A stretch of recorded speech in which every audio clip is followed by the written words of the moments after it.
And we ask for you to be glorified in all that we say and all that we do. I pray this in Jesus' strong name. Amen. All right, well, I have gotten this one phone call from someone who is on his way, so he's going to be a little bit late. But what I want to do to begin with is to give a real short amount of history about what brought us to here tonight. So I know this is going to put you to sleep. However, hang on. We've been experiencing some significant growth over the last 12 months. We kind of took a little dip, but in the last 12 months, we have increased about 30% over 12 months. That's a lot of, and it's actually significantly higher than we've ever been. So just seeing all of that start to transpire, the deacons met in February for our meeting and reactivated the long-range planning committee. So we've had a long-range planning committee that's been active for a number of years, and it just kind of went inactive for a while. Once we finished building the building in the back, we occupied that in 2014. Then we acquired land that met a little bit more, but it kind of went inactive for a little bit. So it just got reactivated around the March timeframe. The long-range planning committee used those first few months to just talk about, well, what's going on, what do we need, and had some general ideas that came out of those meetings, but you have ideas, you don't know if they're feasible or not. So in the middle of May, we had our outpour kickoff event on May 16th, and in that particular event, the long-range planning committee brought a recommendation to you, and that was that we earmark $75,000 because we had a surplus at the time, $75,000 to expand the parking lot and to contract with an architect who would allow us to do a feasibility study to determine if the ideas we had even made sense, and perhaps put some cost estimates together so that we can make a more educated proposal to you. And so at that time, that's exactly what we did. Parking was one of the issues that we had. Praise the Lord, parking is right now in pretty good shape, thanks to about 60 new spaces out there that we got, a month and a half ago, 2 months ago. So we needed to do that during the summer when they're making asphalt. They don't make asphalt when the weather turns bad. So we got that done during the time frame we needed to get it done, and that is helping us this fall for sure. So the church on May 16th approved $75,000 to be earmarked for that feasibility studies and for the parking lot. Right after that, we interviewed a couple potential architects. We decided to go with a group called Kaiser Design Group. Kaiser Design Group was actually involved in our most recent building project, which is the wing to the back, to the north of our property. They made a proposal. We opted not to use them. We went with a different architect. They had a really good proposal, Christian folks, and relationships in a variety of ways with us already. So they were the ones that it was a clear-cut decision. They were the ones to go with. And so we have been working, the Long-Range Planning Committee has been working with them June, July, and August, back and forth with the Kaiser Design Group, and dealing with the ideas that we came to the table with to begin with, and then modifying those over time. What we began with as a concept was that there's a lot of space up above the sound system there in an area that we thought might be feasible to put a balcony in. As we began talking with the architect, and they got all of the designs, and they got the engineering drawings, they discovered that in order to have a balcony up there to support the weight, it would require additional steel and a lot of construction, and there weren't going to be as many seats up there as we thought there were going to be. So what was going to happen is that balcony, had we decided to go in that direction, would have been significantly expensive per seat.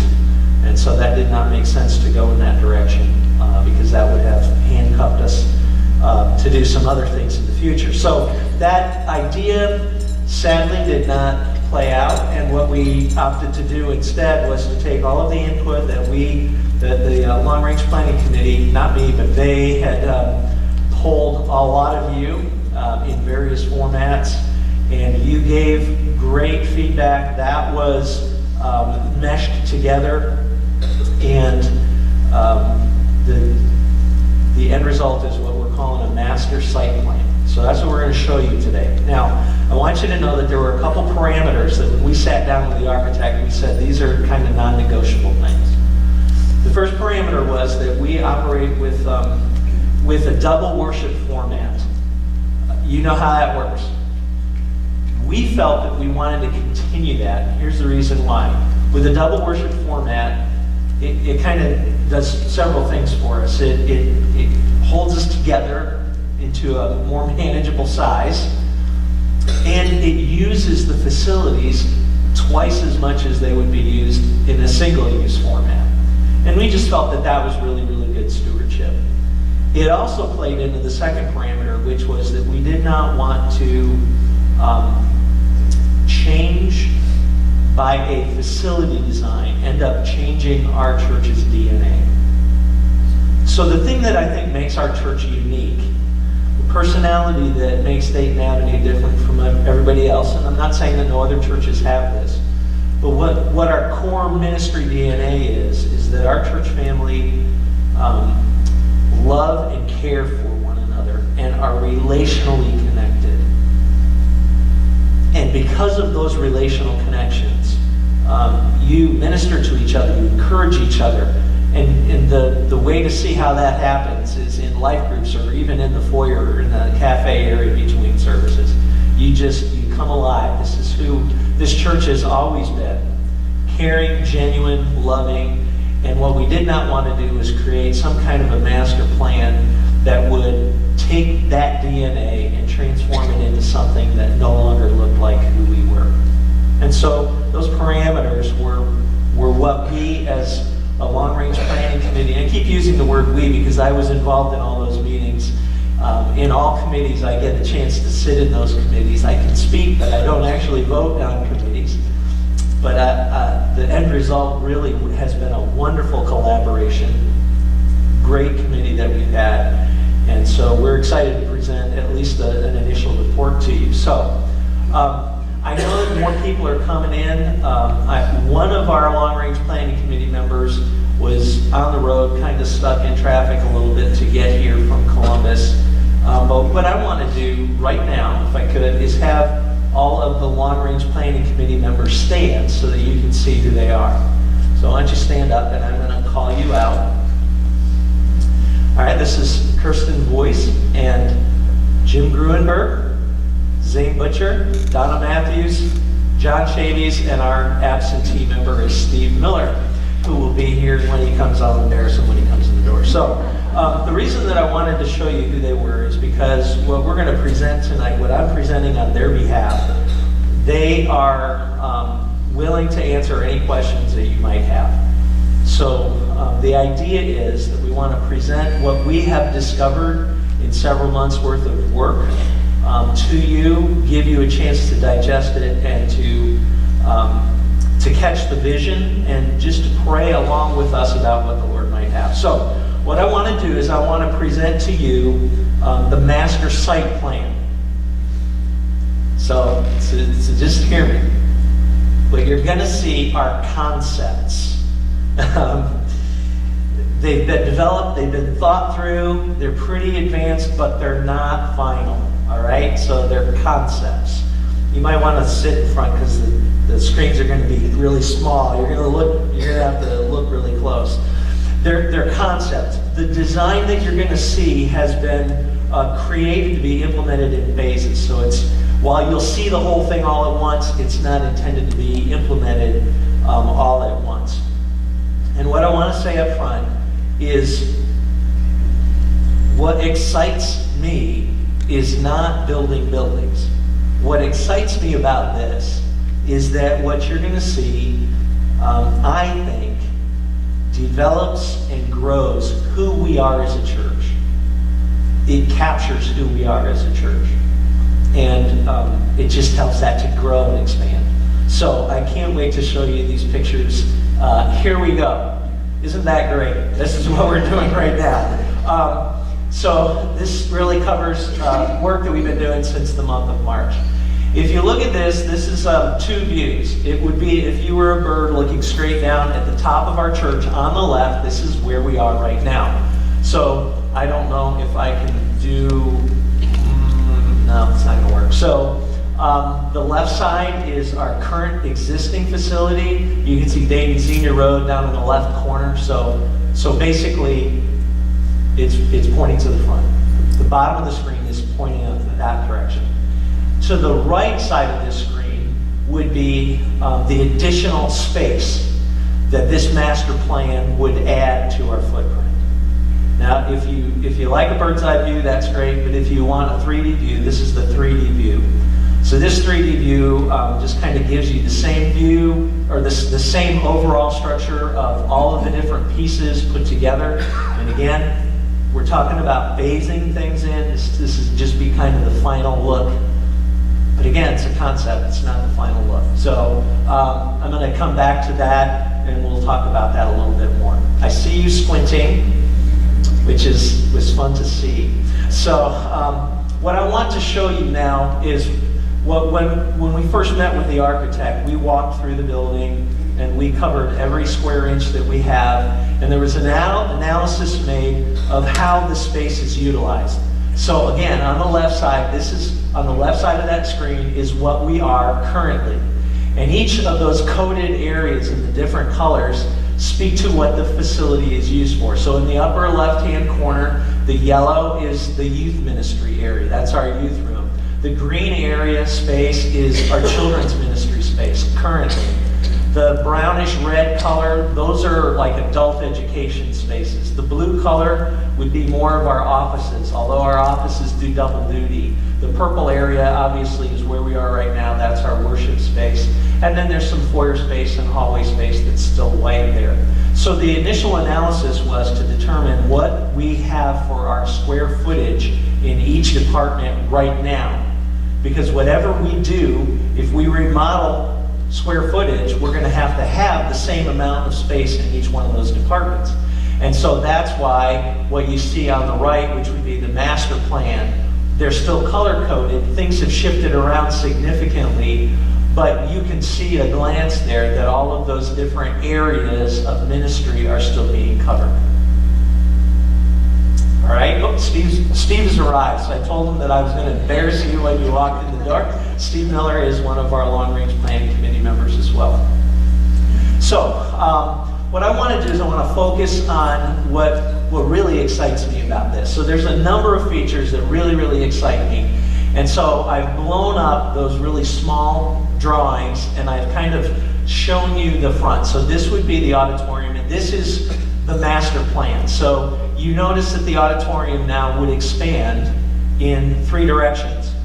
It goes to the back, so this whole back wall moves all the way back, the platform moves, and then those side walls are expanded out. That's what the sanctuary looks like. But I don't want to talk about that yet. I want to talk about that circled area, because this area is one of your highest demands.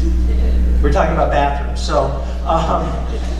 So we recognize that the bathroom situation is not what it needs to be or what it should be. When we built the last building in the back, we purposely did not put bathrooms in it, except there are bathrooms in the children's area.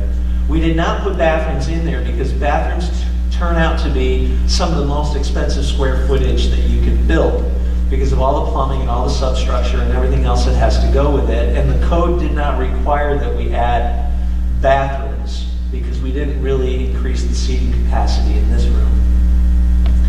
So we saved money in the last project, but by doing that, that makes bathrooms a big priority now. So we cannot avoid bathrooms. And this design accommodates that. So the main idea is that these bathrooms right outside this main entrance and right outside the sanctuary foyer space, they need to be expanded. And so women, we've heard you, it's not just booths that you want to have conversations in there. We understand that too. And so the ladies' room is significantly expanded. The end result may not look like this. We're going to try to cut off some costs if we can. But we want you to know that those bathrooms are going in there. There will be additional bathrooms back toward the youth room. So you don't have to walk all the way from the back, all the way to the front to find a space to go. We'll probably convert those bathrooms that are just off the fellowship hall. We'll make those family bathrooms perhaps so that they can be used in a variety of ways. So the bathrooms are going to be improved. Praise God for that. So absolutely high priority. Another thing that I want to show you is in the center of this structure. So I'm going to blow this space up a little bit. To the left of that circle is the entryway, this entryway right out here, okay? So here's what I want to talk to you about. I want to talk to you about that space that I've blown up even further to the right. I think that the epicenter and the hub of our facility, the very center of our facility, should align with who we are as a church. So I explained earlier that I think our DNA is a relational DNA. At the center of our space is the space where we relate and minister and encourage each other. It's our cafe area. It's our foyer space. And what we wanted to do was, as that master plan was being developed, we didn't want to make it so that the traffic flow from one parking lot, from one entrance, from one ministry area to another was congested, and we wanted to make it so that everybody would congregate in the center and minister to each other. So this is really a beautiful thing in my mind. This whole area out here, this cafe area that we have now, is going to be blown up, and I shouldn't use that word. It's going to be expanded. It's going to be expanded, and you probably can't read it, but off to the right of the cafe area is a kitchen. A real kitchen. And that just really, really excites me. I look at that space and I realize that that's where so much ministry takes place, not just on Sundays. It happens there all week long. And so what we're saying here is that this area, that area that's going to be the area that when you walk in, there'll be space for you to meet and talk to people. I've got a picture a little bit later on that's going to show you what the foyer looked like this morning. John Shady's took a picture of it this morning. But if you try to get back and forth there, it is crazy. And why is it crazy? Because everybody, hey, how you doing? And you stop and you're having a conversation, and that's what we want to facilitate. That is who we are. So at the center of the facility is a space where that can grow. And what I love about this is I love that kitchen is in a central location. So that kitchen can serve in a variety of ways. It can serve whatever is taking place in that big foyer space, that big cafe space, which, by the way, that opens up to about 2.5 times the size of our current fellowship hall. So right now, we do so many different things in the fellowship hall. We have Young at Heart, we have showers, we do things like that, but that fellowship hall, we thought was big when we built it in 2008. It's a dinky little room for us now. So this space here on tile is about 2.5 times, probably a little bigger than that because it L's out into this area out here that can be used for fellowship dinners. So one of the things that we have been just sensing the Lord directing us to do, we've been calling outpour. This is a way for us to minister to our community. At the center of what we try to do every outpour event, it centers around a fellowship meal. That fellowship meal is important for a number of reasons. It helps us to minister to each other. It gets us together so that we can hear testimonies and have ideas and see what God is doing in the ministries that our church family is involved in. And it gives us a chance to pray together before we go out. This area, I think, is going to serve us really well. Rather than having to totally tear down all of this and make this our area, that space out there will give us almost as much seating capacity as it is in here. And I think that it works really, really well with Outpour and the way that Outpour will continue to develop. It is the hub and the central area of our church. The kitchen being in that location can serve that cafe area. If we do meals in here, it can serve this area. If we do meals in the fellowship hall or in the youth room, it's central to all of that. And so that kitchen, I think, just expands our ability to do the things that really make us unique and really are part of who we are. So I really love this part of the design as well. I'm going to give you a chance to ask questions in a little bit, so keep all of this in your mind. One other thing that I want to point out here is on the left side of that circle. So we've got this cafe space, and basically what we're doing is we're opening up both sides so that that's big and wide through there. But that left wall there, which you can't see out there, there's classrooms and offices out that left wall. But when that becomes a wide open space, that left wall becomes glass. So now it's windows, and it's opened up to the space right outside that area. And then it not only lets in all this natural light into that worship or into that fellowship space, it now opens up into this particular area. It's green space, it's outdoor seating area, and it's space for an enclosed prayer garden, which is something that people have talked about for a number of years. We just didn't know where to put it. It didn't make sense to put it here because we knew it was going to get clobbered there. But this would be a space that when you're in that fellowship cafe area, you can look out the wall. You can see the outside. The outside's coming in. It's bright and cheerful in there. And if it's a nice day, you can go open the door, go out and sit out and have another conversation. And during the week, it'll be a nice enclosed area, private space. If you want to come and pray, you can do that as well. That excites me. So, like I said, we're not excited because we're talking about having more buildings on our property. No, I'm excited because these are the kind of things that are who we are. And this just helps us to grow and develop those ministries. So, I normally have heartburn when I think about money. And the thought of the cost of a project normally gives me heartburn. But this project is different because it's exciting. It's who we are. But the thing probably that I'm most excited about is as great as those features are what's going to happen in this space right here. So this space right here is our worship space. It is architecturally the prominent spot on our land. Our sanctuary is front and center. It's what the public sees. This is where God's word is preached. And it makes an architectural statement that it's up front.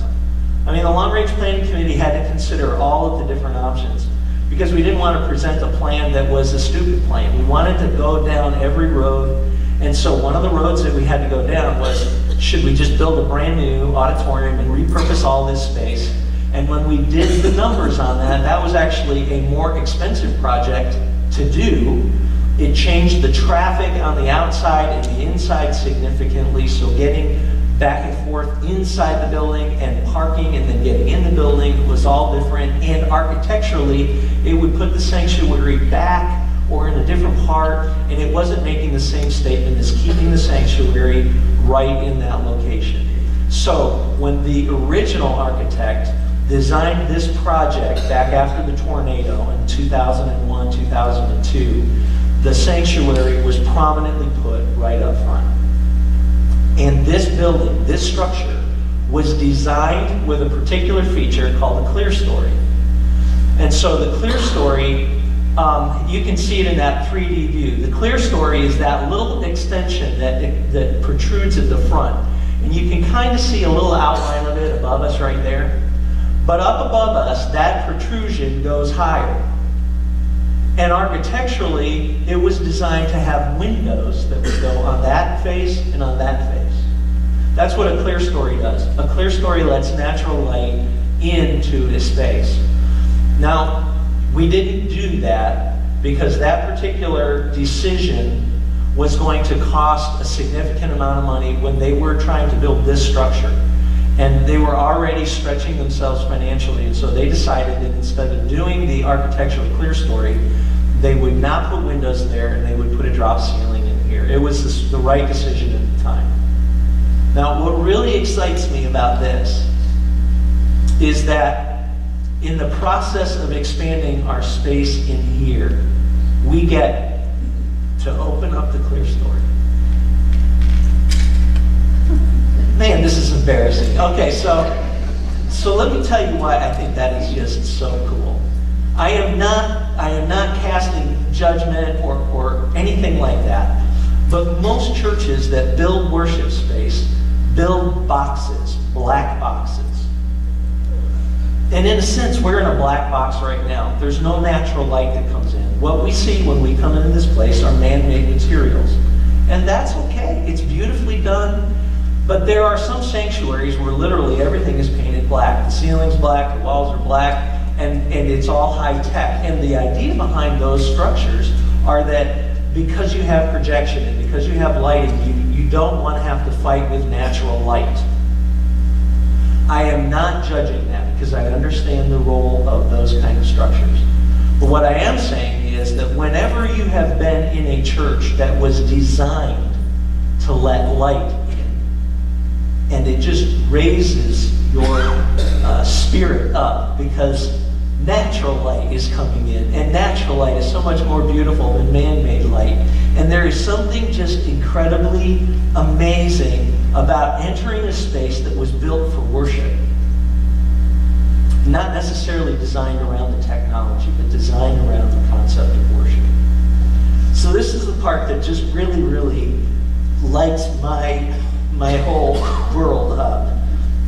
With this particular design, it's not only situated where it makes that statement architecturally, but the original architectural plans are opened up, and this space becomes a majestic interior space filled with light, sacred space, drawing our hearts up to God.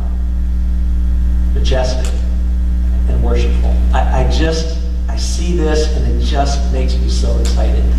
There was a church, the first church that I ever went into that had a clear story was when I was pastoring up in Columbus. It was called Linworth Baptist Church. And this is a picture of the church. So you can kind of see how the clear story functions within this space. It opens up and natural light comes in. Now, you're not going to be looking out those windows. You're not going to look out the window and watch the traffic go by. It's just going to let light come in. And it's just going to draw us up. It's going to raise up. I'm just really excited about the worship space, the majestic, sacred space that this will create. So that's the kind of thing that the reorganization of this space, I think, is going to do for us. So those are the things that really excite me. Those are the things that I think define who we already are and don't change who we are. So now I've got to go back to some nuts and bolts.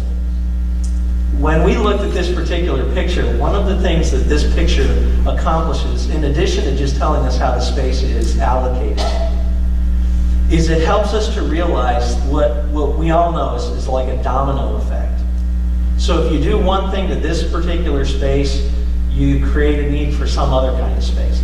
As soon as we add seats to this room, we have to have more bathrooms. The code requires that we have more bathrooms if we have more seating capacity in this room.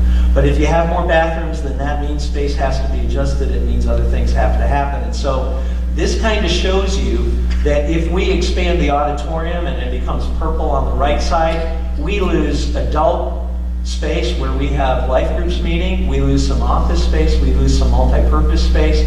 So whatever we do in one area is going to have that domino effect, so we can't do things unwisely because otherwise we'll make ourselves homeless in the process. So we do not want to do that. So this particular design has been put together with the idea of phases happening.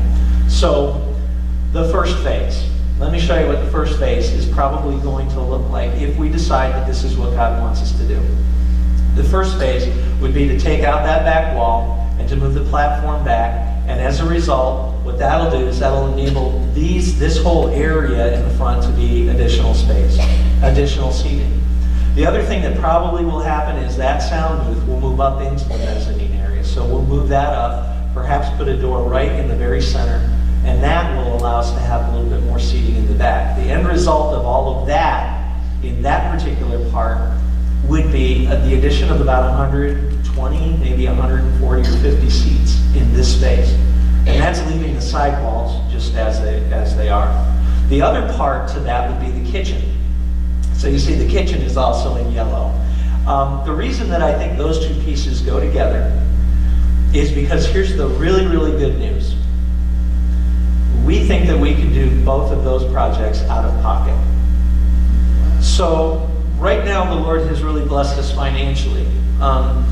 We have surplus money that has come in. We've been very, very conservative in how we do our budgeting. And as a result, because we have grown and God has blessed us financially, we are accruing surplus money. And if we are continuing with the giving trends that we have seen in past years, we will end this year with a significant amount of surplus money. Now, I want to put this in perspective. At the end of last year, we decided we had surplus money, so we took some of that money out to pay down our current mortgage. So in the last 12 months, I think we've paid down $150,000 on our mortgage, which is a huge amount. And some of you have been giving extra. But we took $100,000 at the end of last year, and we paid off some other things, and we did some things with that. Then in May, we took another $75,000 so that we could do a parking lot expansion, and so that we could get these studies put together. And right now, we still have $110,000 of surplus money. By the end of the year, that'll probably look more like $150,000. And if we were to be able, if we decide that we want to move ahead with this, and we start that phase, it's possible we could start that phase right after the students, bless their heart, right after the students go back home. The smart time to do that project would be in the summer. Well, you know, we might have plastic up front, and we might lose a couple rows up front, but we could still have 2 services all summer long, and we would fit in, I believe, still fit in this area, and that project could take place in the summer, probably be done by late summer or early fall, and we could be in it. The cost of that project, they're estimating, the cost estimates is a little over $80,000, but I think it's more than that because they're not, I don't think they've done the right calculations for the clear story. It doesn't make sense not to do the clear story if you have to put, poke a hole in that wall and go up anyway. So probably about $100,000, maybe $110,000 to do that, but to add about 120 chairs. That's a lot. And then the kitchen, they're estimating the kitchen's cost, there's a little storage room there, is about $95,000. Now, we would probably want to furnish it and so on. But between those 2 projects, by the end of next summer, if our giving continues at the rate that it's going and our spending is managed, I think we pay for those 2 things out of pocket. We don't have to raise any money for that, or we'll be really close to paying for that out of pocket. I mean, that's an amazing thought right there. That's just, that blows my mind. But the issue with that is, that doesn't, just those 2 things, it doesn't affect any of the other areas. So we're not losing office space, we're not losing classroom space. It just creates more space for us here. What we will have to do, though, is add additional bathrooms. So we're going to have to figure out what to do, because it's going to be something else on top of those 2 pieces in order to get those bathrooms. And if we do have more seating capacity in this place, then it's not just that we're able to have more people come to worship. That means that we'll have more people that will be needing to be in life groups. It'll be more children in the children's area. It'll be a lot of those other features as well. So that's where the domino effect starts to come in. But I'm really excited about that. That phase is something that I think we can bite off and do right now as is.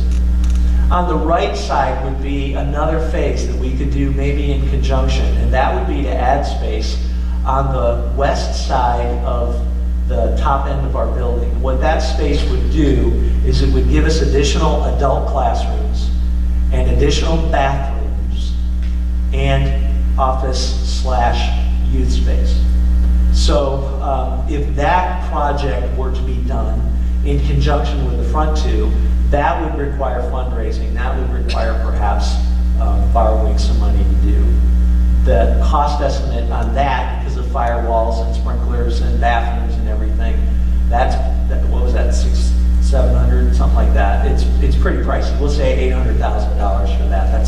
That's not insignificant. So I put all that out there to say these are concepts. The Long Range Planning Committee is working to figure out ways to maybe bring the scope in and to manage some of those costs. But what you see is you see the whole thing all laid out, and you can kind of see where it's all going from there. Additional phases would be to add on to the right side would be the children's ministry area, and then open up all of that cafe area space. Once we can move into the offices and classrooms available, then that cafe space can open up as well.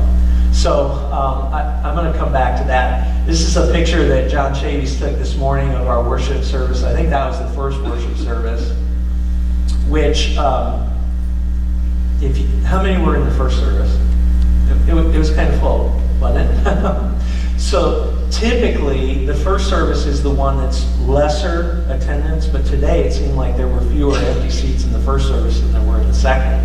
It's not a really great picture, but what you can see is there were people all over the place in the first service, including on the front row. And this is a picture between the services of the cafe area. So, I mean, this is what you deal with every Sunday. I find these pictures very encouraging and just kind of comical. But if there is more space and more people can come into worship, which right now we're over capacity, so to speak. When I say we're over capacity, we have capacity that we can continue to grow. But here's the problem: if you're a new person and you come in, and let's say you have your husband and wife and 2 children, and you want to sit together. Do you know how difficult it is to find 4 seats? If you happen to come in 5 minutes before church, because bless your hearts, all of you have zipped in here and gotten your seats, and you need to, because if you don't zip in here, you won't sit together. But now we've got people who come in, and the ushers are saying, and they're pointing to the front row. Can you imagine how that feels to a family of 4 to have to come down to the front row and sit? Well, all right, so it is just the way it is, and the statistic is that once you reach 80% capacity of your seating, that people feel like there's no room for me.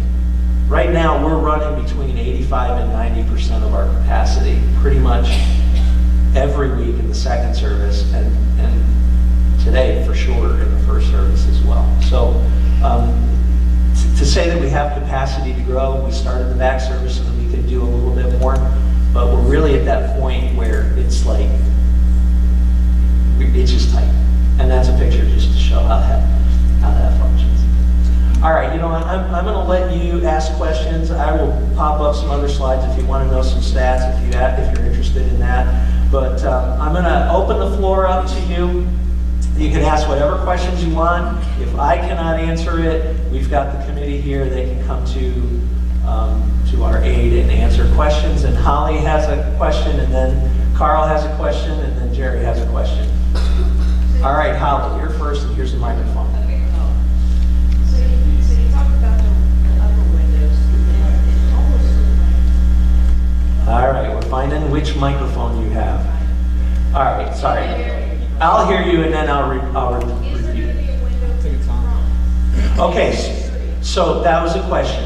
The architect showed a window in the front, and that's a possibility. There's some advantages and some disadvantages to having that window right there. So not exactly sure. It's a possibility. All right, Carl. You talked about increasing 150. Overall, how much larger will the new auditorium be? All right, so here we go. Blown out walls and everything. You know what? I need to bring it back up, if you would. I went too far. It is a good question. So basically, here we go. Okay. Right here. Okay. So this is a slide of our current capacity. Again, you can't really read that, so let me read it to you. The sanctuary right now, we can have 450 seats, max 450 seats on the floor. And at 85% capacity, which is what I just told you, we can theoretically squeeze 385 in 2 services, plus about 90 people in the back service, which means that our total capacity for the worship would be about 860. Today, I think the second service was 390 something, so it was over that number. I think the first service, the count was less than that, but the first service certainly felt almost as full as the second service. Our children's area currently, 5th grade and under, there's about 90 children. I think that's pretty close to being right. And that fluctuates from week to week. But what I'm showing you are more of our average weekly attendance. If everybody showed up all at once on the same Sunday, we'd be really swamped. So our children's area, the current capacity is probably about 145. We're currently running about 90 in that space. Our youth area, it probably can hold about 125. We're currently running about 65 in that area. And in our life groups, we're currently running about 350, and our capacity really is about 350. We've got some of our life groups meeting in the middle of the week because there's not really any room left in 2 services for our adult space. With that whole master plan, if it's all completed, basically the projected capacity is between 800 and 900 in this space, depending on if that back wall gets moved or not. And if you multiply that by the 85% and you add 90 in the back service, it could theoretically go up to just under 1,500, maybe just over 1,500.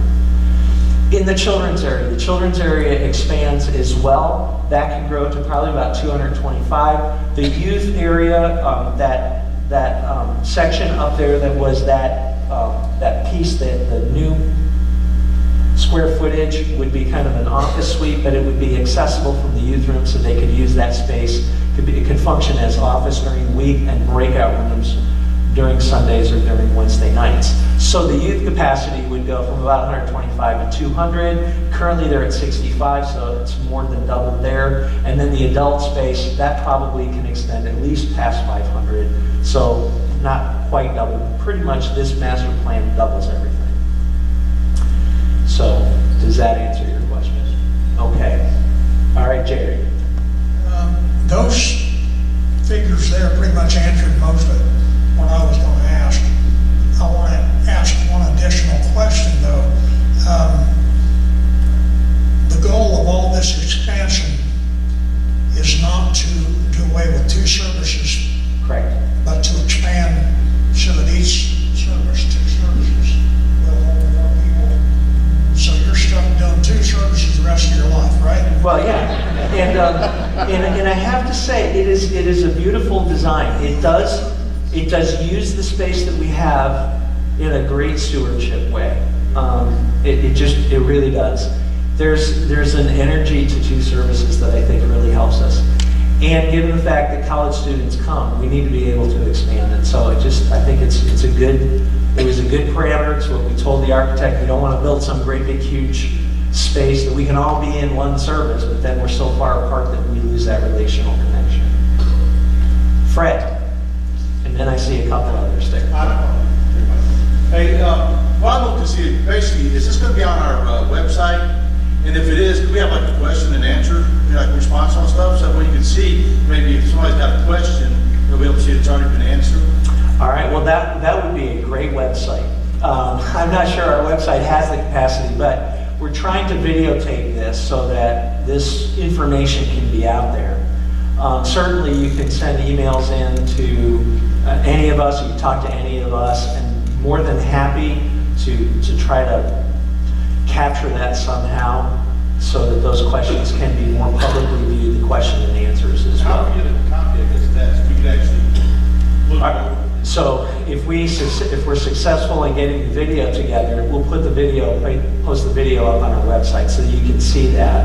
And then maybe if we have written questions and answers, we can post that up. Like right now, we put up our bulletin, and so it'll be a static file, like a PDF file, but you'll be able to bring it up and read it. So we'll have to work on that. It's a good suggestion, Fred. I think Chad had his hand up. Somebody else had their hand up. Chad's going to ask the question everybody's wondering. Not a question. It speaks to the light source thing. Yeah. First Baptist Church of Fairborn did quite a bit of that. The upper 2 feet all around the sanctuary is stained glass. And when you go before you go into the service, not in the back, but as you're entering the worship, is where the dove is and all the inlaying, which makes a very nice effect. The second thing, I do hope, having listened in on some conversations, and this changing of the bathroom situations, we get off with the septic tank. We are on on all through the building, we're on sewer. The issues Good. that we have is that there's a few of our bathrooms, the ones just off the fellowship Yeah. hall, don't have as much, they're at the absolute minimum slant. This is the kind of discussion you wanted to have. How do you get your sewage from your bathroom out to the sewer line? There's got to be some gravity involved, and so we've got some gravity issues there. So we know those bathrooms are the questionable ones. These ones are close to the line. There's a sewer line. We put in a whole new sewer system that goes underneath the building in the back. So we have it spaced there so that where the bathrooms are planning to go, it'll be just a really good flush. Let me just put it to that way. It'll be a really good flush. Yeah, we don't want to have to snake those lines out if we can avoid it. All right, I see Etta's got her hand up over here, and then Shelley has her hand up over there too. Could you put up the picture where you're making the addition back at the youth room? Oops, sorry. Right there. All that blue and it's brownish red underneath it, yes. Back at the very back of the yard, the youth room back there. Yes, Both those walls on both sides yes, were built to expand yes. and make additions. Why not go to the very end of the wall rather than cutting it off there? Okay, that's a good question, Etta. So it is possible that we could go that length. So I know the question that you're all asking, how much is this going to cost? Nobody's just asked that question yet, right? But you're thinking that. So let me just kind of put it in perspective. What we've done is we've tried to make the square footage what we need, not more than what we need. But if we needed to, we could go all the way to the end there. Now, brand new square footage in this master plan is about 7,500 square feet of new space. That space, the going rate is $150 a square foot. That may sound expensive, but I can put that into perspective a little bit later on. So every square foot of new space, that's the most expensive thing that we can do. In addition, this master plan remodels our existing space. So the space that we have in here, if we remodel and move out both walls there and go to the back, this space alone is 10,000 square feet of remodeling. So that cost, which is less than new build, is still a significant cost. And when we go through the entire plan, it's 17,500 square feet of remodeling and 7,500 square feet of new. The estimate on that whole thing, if we were to try to bite the whole thing off, it's $3 million just to shade over it if we include landscaping in the prayer garden. That's a big number. So we don't want to financially burden ourselves. We don't want to get in bondage financially. But if you think about it in terms of 7,500 square feet of brand new space, 17,500 square feet of remodeled space, that's not a ridiculous amount of money. But to answer your specific question, Etta, that space up there to the right is the children's area, and that is expanding, just like we said. We built that building so it could be expanded to the east, to the west, and to the north. That's the cheapest space to do. And that $3 million estimate is for us to not do anything. If we paint the walls, if we can help a little bit here and there, we can shave some of those costs down even further. So when we looked at that particular extension, those are primarily office spaces, and then the red area, which is to the west of the structure that we built in 2008, that's a wooden structure and it'll have to be sprinkled. But when you put all of that together, we didn't want to overspend in office areas. So we actually shrunk that down a bit. And so while the architect kind of had it going almost to the very end, we shrunk it down because we felt like we've got some of the offices that are going to function as breakout space for the youth ministry. And we might need a bigger room in there eventually if the youth ministry decides to explode in the next couple months. We might decide we have to go more to the north, but that would add some costs, and that was the bottom line decision. But again, these are concepts. It's not the final thing. After we go through the process, if we vote that we need to move forward, we're going to sharpen our pencil and figure out what is it that we probably ought to spend more money on. Because just for example, We saved money by not putting bathrooms in the last project. It's biting us now because we have to put more bathrooms in this project, and those bathrooms are more expensive. Okay, Shelley? Shelley, then Shirley. Again, on bathrooms, though, I'm going to be selfish. You talked about the women's bathrooms being bigger. Yes. What about the men's? Right, so we have to increase the fixtures for both genders. And those two bathrooms that are outside the fellowship hall, one's a men's room, one's a women's room, we'll probably turn those into family bathrooms. So there'll be a lot of space in there to move equipment in and out and to get around. Those are the trouble bathrooms. Those are the bathrooms that sometimes the flushing doesn't work all that well. But we can put in what they call pressure assist or flush assist toilets that give it a boost. And what about an automatic door? An automatic door, that's a great idea. Because, Yeah, you know, that's a really good idea. Okay, and Shirley? I don't have a question, I just want to comment. Our wonderful cafe was supposed to be really large. People were going to come in and have loads of room. We better make it big enough. And that's what does excite me about that. So in that particular view right there, the architect put that pink room right in the middle because the architect thought we needed one more adult classroom. I don't think that's the most important thing. So I whited it out in the slides that I showed you. I think that all needs to be wide open space with that glass wall just right out that west side. Melissa? Okay, I have several questions, so I'll ask a few at a time. so Okay, it's not good enough. bombarding.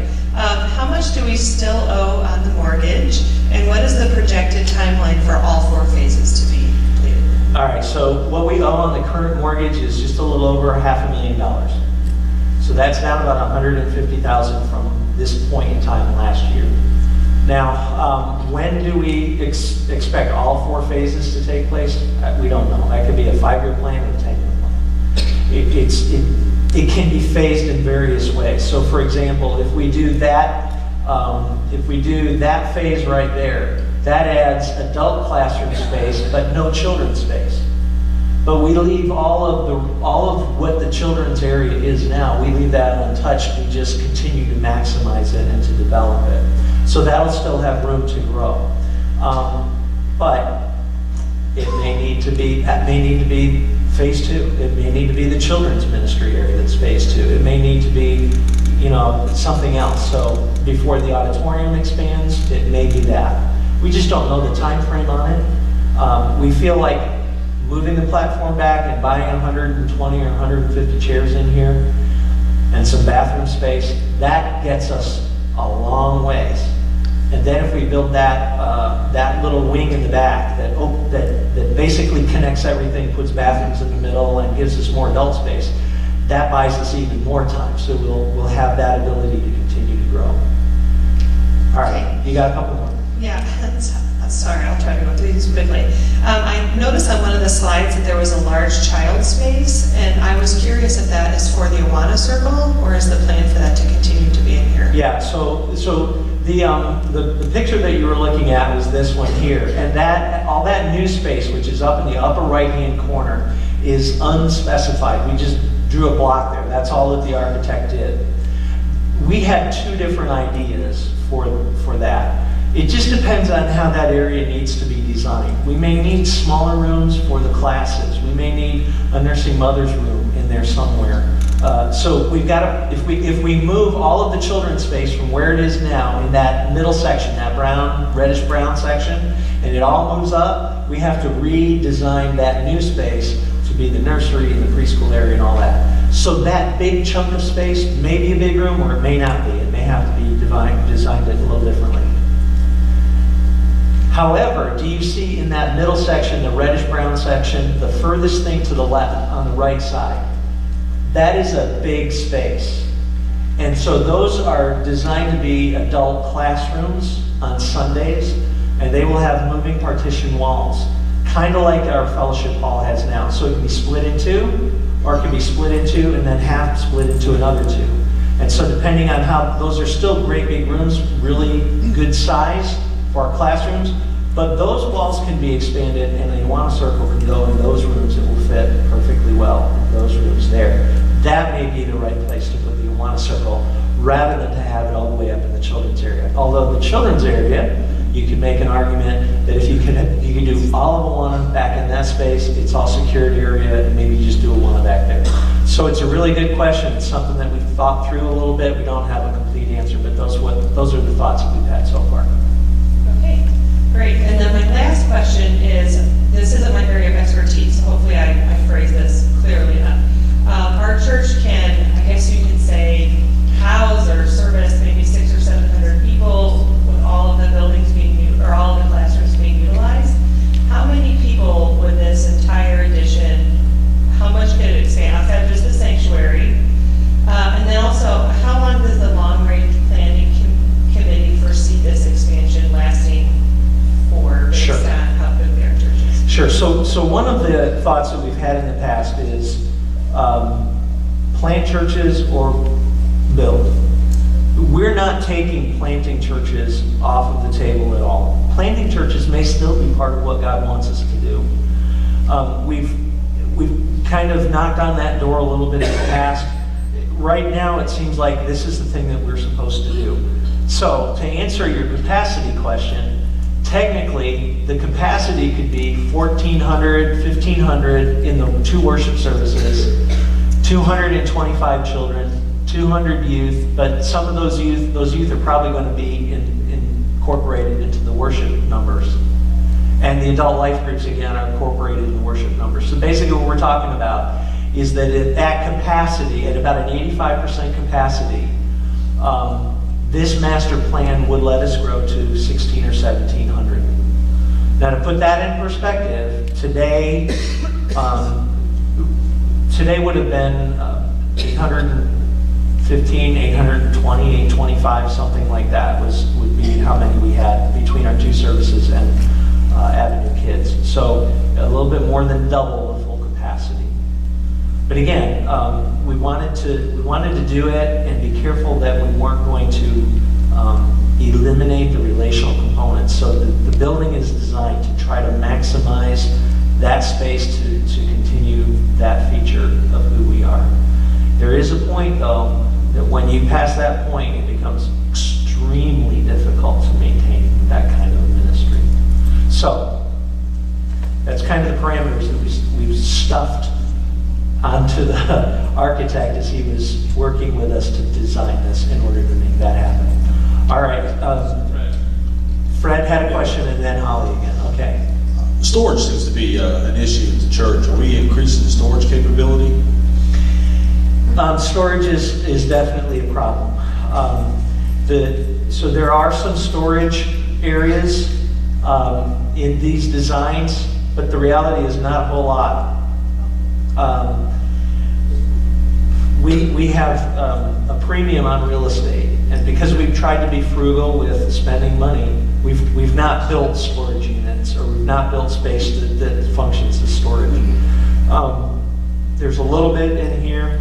If we move the sound system up, there'll be a little bit up there. We're losing a great deal of storage when we pull this wall out because there's a lot of storage behind those screens.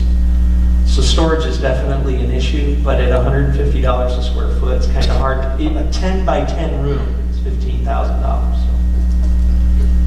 Yeah, I mean, when you put it in that perspective, that's a different scenario. So, I mean, we could put up, we've got the pole barn out there. We could do stuff. That pole barn's a mess. It's good for wood chucks. It's not really good to store stuff that's good. But if we wanted to, we've got space where we could put a storage unit that would be sealed and could some stuff. Now the problem is, if you got exterior storage, now you gotta move stuff back and forth. So, yeah. Okay, Holly. Just about the parking lot expansions. Will we hit those capacity levels? I mean, is this like Right. in 2 years' time we're going to be doing parking lot expansion? It is possible, yeah. So if we were to increase the space in here by 120 or 150 seats, we probably are like on the razor's edge of having enough space parking-wise for that size of an increase. So if we had 120 or 150 more chairs, the 85% rule, it wouldn't be 150 more people, it'd be maybe 100 more people. But even still, 100 more people in 2 services equates to about 50 cars. So right now, we're probably on the razor's edge of having, if that were to fill out, we were to grow by another 100, we'll have to put more space. And we've got parking space that we can go to the west and to the north for sure. You have permission from the city? Oh, yeah. And we own all that property. So typically, when you put parking lot space in, the zoning laws require that you put in retention or detention ponds because of you're creating a hard surface. So building square footage and parking lot square footage makes runoff water. And when that runoff water invades your neighbor's territory, that's when the city ordinances and the zoning and the codes come into play. But if we move our parking out in this direction, we own all that land all the way to the landfill road, and we're just dumping water on our own property. It's not an issue. So the detention and retention ponds, which tend to add to the cost of parking, won't affect us because of the acquisition of that property. But yeah, there's plenty of space to move down that direction. You just have to walk farther. I Yes, have ma'am. a couple of questions. Okay. When you talked about expanding the cafe out to the east part, what's going to Yes. happen to all of the youth equipment out there? The youth playground I equipment? know it's kind of sad, isn't it? Yeah. I know that you were thinking about that. So the plan is, if you look at that green space to the upper right-hand corner, do you see there's a little white space between the green edition and the red edition? And there's a hallway that goes down through the middle of that green edition. The playground equipment would go in that spot right there. Thank you. And one of the other questions was going along with what Fred talked about was storage and janitorial space. Along with all of this expansion, is going to cost more products. It's going to up the cost of, we're going to need some new sweepers one of these days because what we have is about 10 to 15, 20 years old. Yep. And so all of that stuff is going to be infiltrated in this cost. Yes. So the cost analysis is not just about building, it's about maintaining. So with the additional square footage, we're talking about probably a 25 to 30% increase in utility costs. There's going to be additional cost to our custodial support and buying supplies and all of that. As we dealt with that in our last meeting, the estimates that we put together is probably in the neighborhood of $45,000 to $50,000. That if we did that entire thing, it would add about that cost to our annual budget. Now, to put things into perspective, and so if you like numbers, you can kind of understand where I'm going, but I may lose you, so please forgive me if I lose you. When we do our budget projections for next year, we base what we do next year's budget on this year's giving.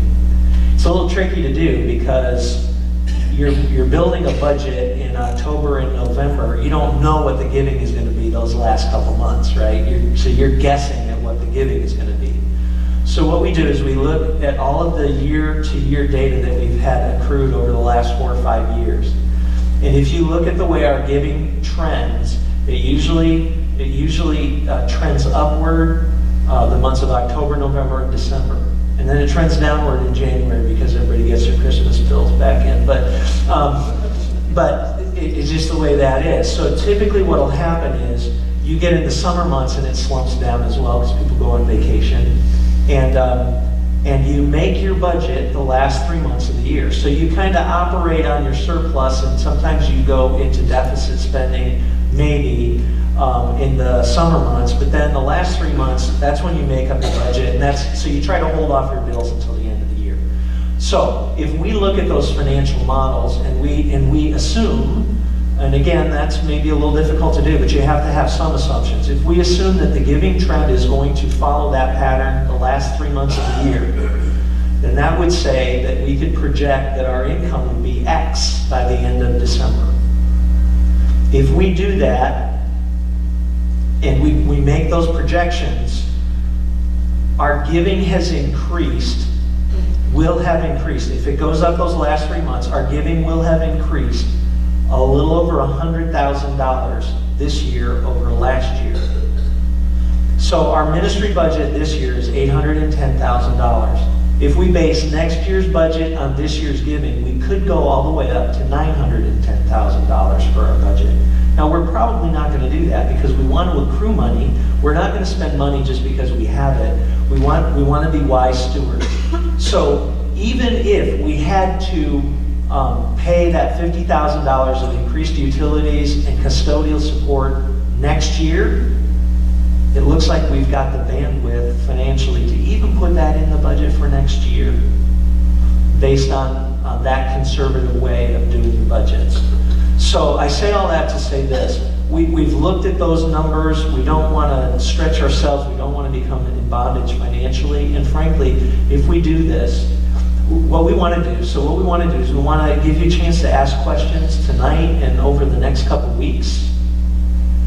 We want to come back and have a meeting where we decide, Lord, is this what you want us to do?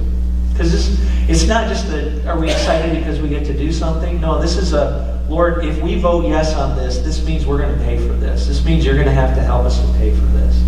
So this is not a little decision. This is a big decision. So, we've tried to figure out, what are we doing? Are we proposing something that is outside the bounds of reality for us? But we want to come back to the church and say, do you want us to keep going with this, or do you want us to just kind of shut this down? So the thought is, we need to have another business meeting. And we've talked in a couple different spheres and talked to the deacons again. We think the time to have it is 2 weeks from tonight. We could have it 4 weeks from tonight, but then you kind of forget some stuff. So we thought, let's do it 2 weeks from tonight. So the 30th, 2 weeks from tonight, we will have a business meeting and we'll vote. And the recommendation would be to proceed with the general view of this master plan in phases to be developed and tweaked to be more on target as we move along. So that would be kind of the recommendation when we come back in 2 weeks. So we want you to pray about, so we want you to think about. So that's kind of how we're going. We're trying to figure out what are the operating costs, what's that going to be, what's the additional drain on us if we have to mortgage a certain amount of money, what do we think our church is capable of raising in terms of just fundraising. And just to let you know, we're not going to hire in a consultant that's going to be knocking on your door and trying to make, that's not how we've done things in the past, and it's not, God has provided for us in amazing ways. He has given us the ability to give. In fact, let me just show you this graphic. I'm going to show you this boring graphic. So here's the other side of this graphic. This kind of goes through all the different projects that we've had over the years. In 2000, September 20th of 2000, on a Wednesday night during a prayer meeting, the Lord sent a tornado and wiped out the building. And for those of you who were here, it was a life-changing, emotionally riveting night. God provided for this church, but the insurance money was not enough to pay for a new building. The insurance settlement was $1.3 million. Correct me if I'm wrong, but I think that's what Bill said. And eventually that project added this space and all the way to where that sheet mural is at the end of our cafe. 18,000 square feet. The worship average in 2001 to 2003 was about 125 people. They built this building with $1.3 million and then borrowed $400,000. So the total project cost for 15,000 square feet was $1.7 million, and they mortgaged 400 with 125 people, which was $3,200 per person. That was 2001 dollars. If you factor in inflation and all that, that number is probably closer to $4,500 a person. Now just keep that in your mind. The next project that we did was 2008. It was that kind of brownish red building in the middle. It's where our fellowship hall is. It's where the nursery is.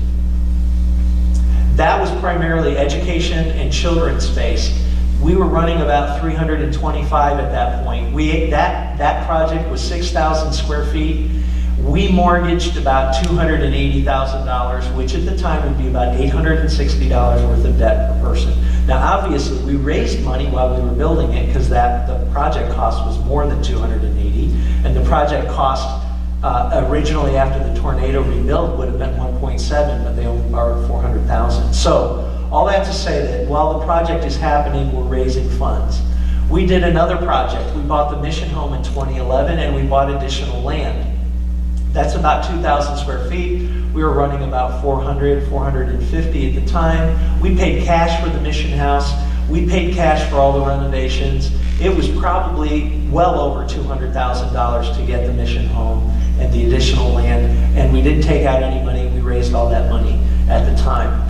We did the last building project, major building project in the back was for youth and children. We started that project in 2013. We occupied it in 2014. We were running about 510 in worship attendance at the time. It was 10,000 square feet of new space plus a lot of remodeling. That project probably was really costing us about $1.1 or $1.2 million. We borrowed $820 by the time it was all said and done, or about $1,600 in 2014 per person, according to our attendance. A couple years later, we had the opportunity to acquire the 21 acres of land. We paid about $250,000. We raised that money, didn't have to go into any more debt, but we did that while we had mortgaged the $820,000 from the last project. The Lord enabled us to give again. So this current proposal, we're hoping that the maximum we'd ever have to mortgage would be about $1.25 million. In other words, if you put that on a per person basis, it'd be about $2,000 per person. So it's a little bit more than what we did in 2013, and that assumes that we're going to raise just a little bit of cash rather than a fair amount of cash. Now, the other thing about this is if we have to have a mortgage for $1.2 million, as I explained about basing next year's mortgage on this year's income, we could make that mortgage payment easily on January 1 of next year if the giving continues. If we just increase the budget based on this year's giving, we could roll that right into 2018. So what we're saying is all of that it points up to a few things. When this church was faced with that dilemma after that tornado, there is a huge amount of faith involved in that small group building this building and envisioning that God was going to bring people to this place, and they stepped out in faith. And praise God that they did. I don't want to take us to a spot where we have to mortgage ourselves and get ourselves in any kind of debt and any kind of slavery to a mortgage. But I put all of this information up there so that you can realize that it's not nearly approaching what it was in 2001. And I believe that if God directs us to do that, He is going to do just exactly what He's done through all of those little bullets. He's going to make it possible for us to give and to fund this project if this is what He wants us to do. So this is why the next couple weeks of prayer is so important. We need to just say, Lord, make this clear. That if this is what you want us to do, there'll be a spirit of unity. You'll make it clear that this is what you are asking us to do. And if we vote yes, if you guide us in that direction, we're going to trust you to provide financially for all of this. All right, Edda, I see your hand up. And I'll get you after Mark. Mark's patiently waited over here, but Edda then. You've answered a few of the questions I was going to bring up, but I'm wondering if you can give us a status report of the associate plan. Sure.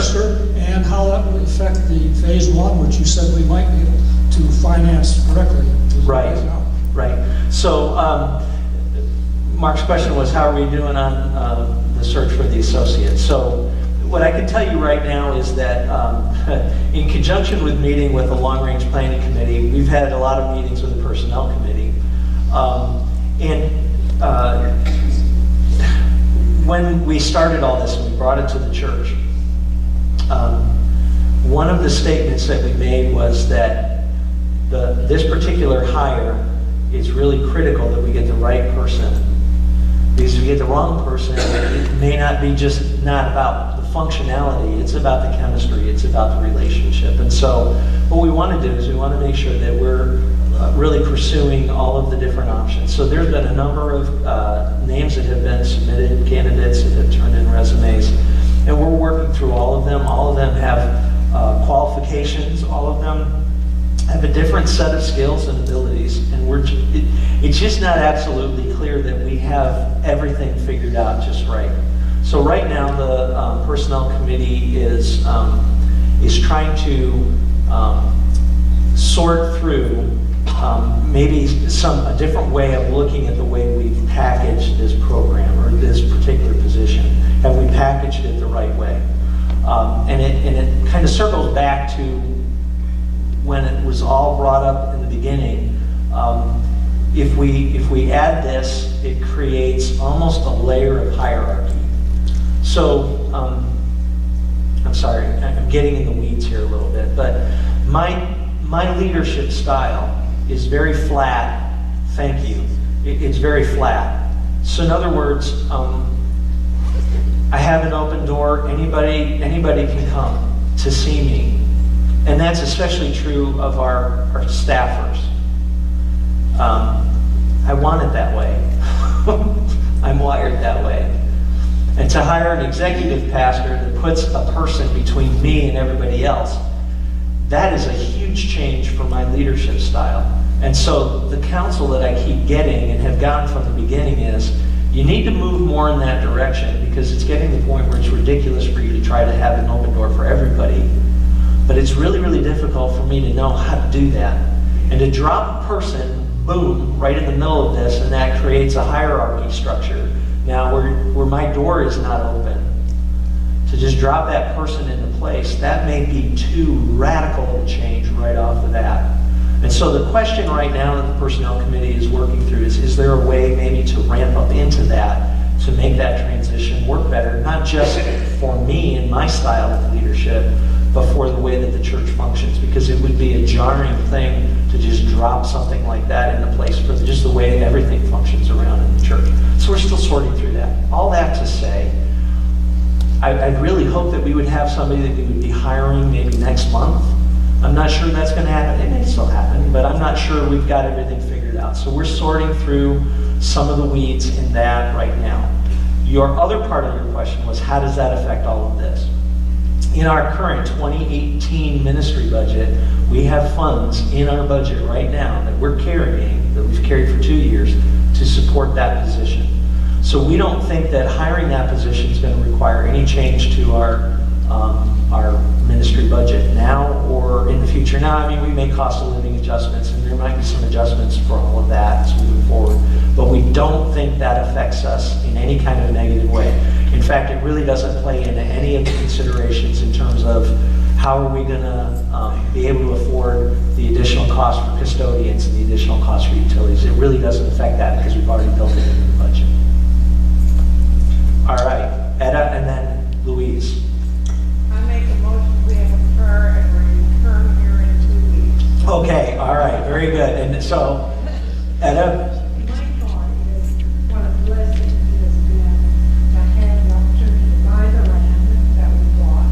When you look all around us, the growth that's going on, and we can't have someone that's not the type of people we like to have that close to our door.